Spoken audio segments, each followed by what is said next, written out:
Ladies and gentlemen, from all indications, it is very clear that Rigathi Gachagua might combine efforts with Rigathi Gachagua as a ticket to face President William Ruto in 2027.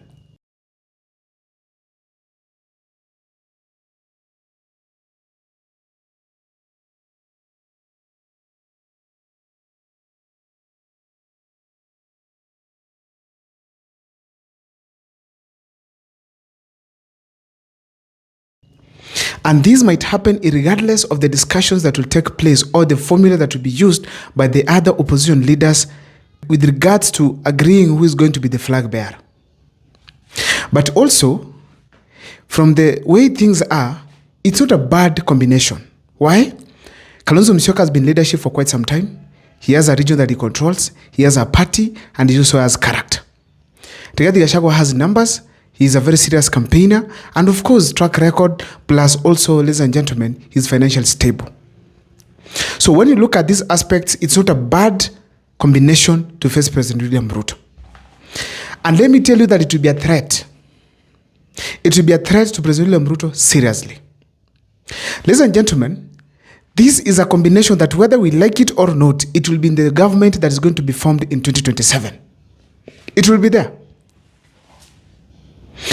Now, why is it that they could not settle on the western region plus the Mount Kenya, or the western region plus the eastern part?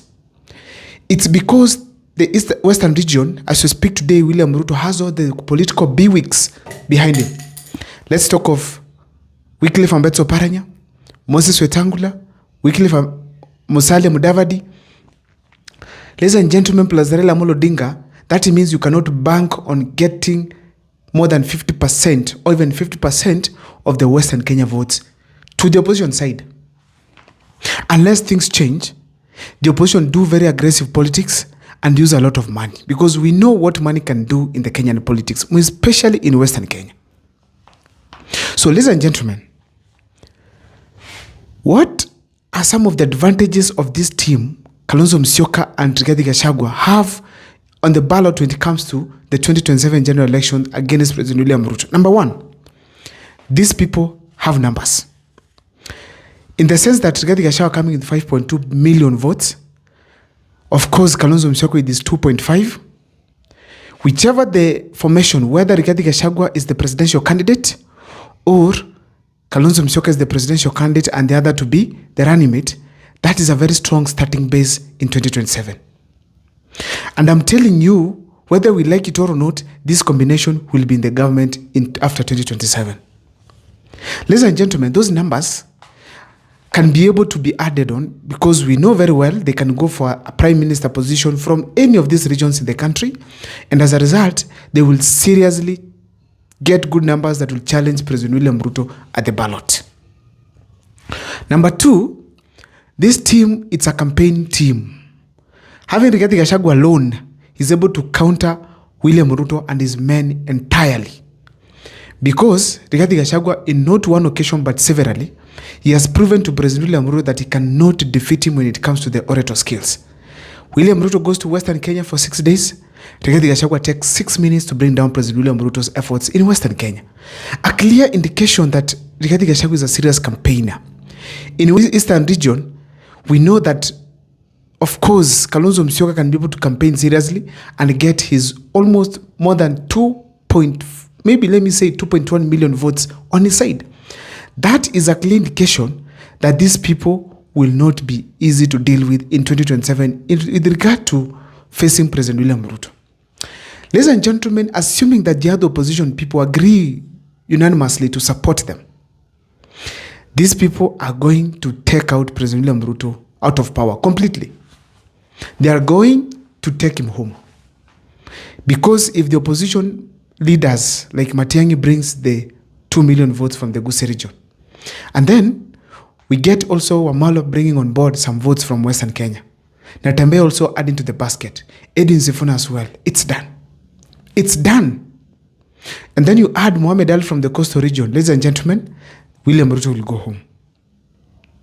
Now, as we speak today, some of you could be asking, what is the financial ability of Rigathi Gachagua to stage a national campaign for a presidential election pairing to William Ruto's money that he has for 2027.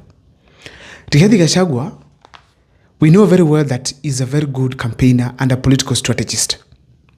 As you'll be expecting him to pump a lot of money across the country, this gentleman will pump money that will be able to take care of comfortably the entire Mount Kenya region. Lock it completely and ensure that the 5.2 million votes are on their side. Plus the ones that are going to come on board. Like now we know very well, they're going to register more, probably to 7 or 8 million, as they have said before. So ladies and gentlemen, if he campaigns and fully uses money to ensure that the Mount Kenya votes are locked behind whoever becomes their flag bearer, either him or Kalonzo Musyoka, ladies and gentlemen, already Rigathi Gachagua shall have achieved a lot. Now, we know William Ruto will pump a lot of money. But if Rigathi Gachagua is left to deal with Mount Kenya, I don't think he can be able to surpass what Rigathi Gachagua is able to do. Secondly, Kalonzo Musyoka to bring some also money on board to be able at least to get the agents paid. Ladies and gentlemen, and at least be able to propel their campaigns, their movement from one place to another. Then it is done. Financially, in the mountain region, Rigathi Gachagua can comfortably take care of it.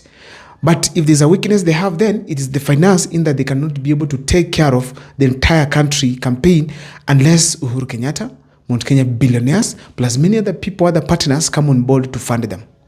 And of course, that is what happens to all other presidential candidates except President William Ruto this time around, because it seems he's well much oiled. Now, ladies and gentlemen, the other thing that this team has, it is the members of parliament. When you have members of parliament around you, there is a strong perception they create that you are strong. That is very essential when it comes to the presidential campaign. I'm very sure right now, even Dr. Okengo Fred Matiang'i is yearning to have members of parliament flagging him. Whenever he's going to a place, he has a number of 10, 15 by his side. That is very crucial. And when you have members of parliament by your side, you are able to penetrate to various parts of this country and lock votes for yourself. So therefore, the members of parliament with Kalonzo Musyoka, as we speak today, they are very crucial. Apart from that, if in 2027 they win more members of parliament, whether we like it or not, they are going to have a big say in the National Assembly. And of course, I'm waiting the National Assembly of 2027. I hope it is going to be the most fruitful one, because we are going to have huge opposition towards the government policies to ensure at least this government, or the government of the day, has delivered to the people of Kenya. Ladies and gentlemen, as I quoted, these people could be having weaknesses. And number one weakness, it is a scenario where they agree to be a ticket and then they disregard either their scientific methods or the agreement or maybe the suggestions from other opposition leaders. In a scenario where Dr. Okengo Fred Matiang'i and maybe Eugene or someone else decides to go it independent, but I feel strongly that if Matiang'i decides to go independent without working with the Kalonzo Musyoka and Rigathi Gachagua, that will be a threat, in that some votes that were supposed to go to them will be able, of course, to be divided. But one thing I want to tell is this. If Rigathi Gachagua goes with Kalonzo Musyoka, Dr. Okengo Fred Matiang'i goes independent, after the 2027 general election, the first round, there will be no 50+1. And that means we're going to have a runoff. Now, in the runoff, either Rigathi Gachagua will be the top, or their ticket will be at the top, that one of Matiang'i or of William Ruto. It depends on who does his campaigns well.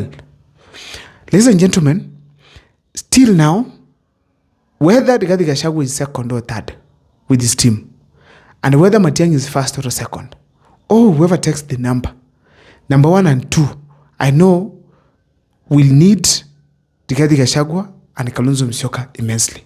Hence the reason as to why I've said that Kalonzo Musyoka and Rigathi Gachagua ticket must be part of the coming government of 2027.